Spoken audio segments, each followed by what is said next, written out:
Fils d'armateur nantais, Jules Verne est attiré dès son plus jeune âge par les voyages et la mer. Père de la science-fiction, il écrit le roman 5 semaines en ballon en 1883. L'ouvrage devient alors le premier des 62 romans de la célèbre série des Voyages extraordinaires. La révolution industrielle passionne l'écrivain. Il offre alors d'incroyables péripéties à son lecteur qu'il fait rêver aussi bien au centre de la Terre que 20 000 lieues sous les mers. De la Terre à la Lune, l'imagination de Jules Verne est sans limite. Dans le Tour du monde en 80 jours, Phileas Fogg est un gentleman anglais qui fait le pari fou de faire un tour complet du globe en moins de 80 jours.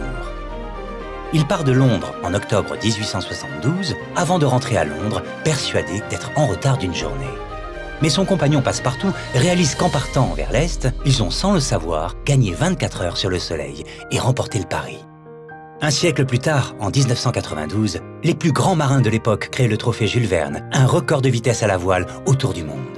L'année suivante, 3 pionniers s'élancent de l'île d'Ouessant pour établir un premier temps de référence et passer sous la barre mythique des 80 jours. Parmi eux, Olivier de Kersauzon et Peter Blake abandonnent sur casse technique. À bord de Commodore Explorer, Bruno Perron et ses 4 hommes d'équipage battent de peu Phileas Fogg avec un tour du monde bouclé en 79 jours, 6 heures et 15 minutes. Depuis, le trophée Jules Verne a été tenté à 21 reprises, battu 7 fois, et le temps a presque été réduit de moitié. Le détenteur actuel est Loïc Perron avec un chrono de 45 jours et 13 heures, réalisé en 2012 à bord du plus grand trimaran de course jamais construit. Eh bien, ce bateau, le voici. Il navigue depuis bientôt 3 ans sous les couleurs de Spindrift Racing. L'équipe de Donna Bertarelli et Yann Guichard l'a optimisé et rendu encore plus performant grâce à de nombreuses innovations. La coque centrale mesure 40 mètres et le mât culmine à 42 mètres, soit la hauteur d'un immeuble de 14 étages. Ce trimaran unique au monde peut être propulsé par 1200 mètres carrés de voile.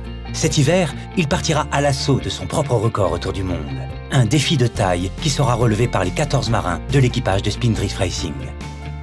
Seule femme à bord, Donna tentera d'être la première femme de l'histoire à réussir à battre cet impressionnant chrono planétaire. En tant que skipper et fort de son expérience, Yann aura la responsabilité du bateau et de l'équipage.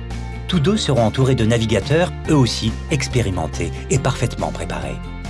Parmi les postes à bord, il y a les barreurs, les régleurs de voile, les équipes de la plage avant ainsi qu'un reporter embarqué et le navigateur qui travaille avec un routeur météorologue qui, lui, reste à terre. Pour gagner, il faut aller vite, sans casser le bateau. La descente de l'Atlantique est très importante. Après la glisse rapide dans les alizés, Sainte-Hélène a les clés du Grand Sud. Si l'anticyclone barre la route, on perd du temps. S'il s'ouvre, on peut en gagner beaucoup.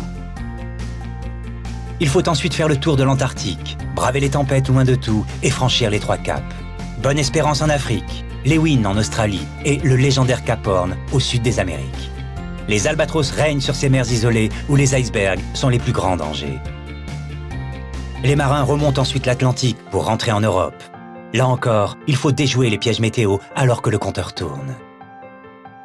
Cet hiver, cette incroyable course contre le temps sera celle des marins de Spindrift Racing. Encouragez-les et partagez leurs fabuleux défis sur le site officiel de l'équipe, spindrift-racing.com, ainsi que sur Facebook, Twitter et Instagram.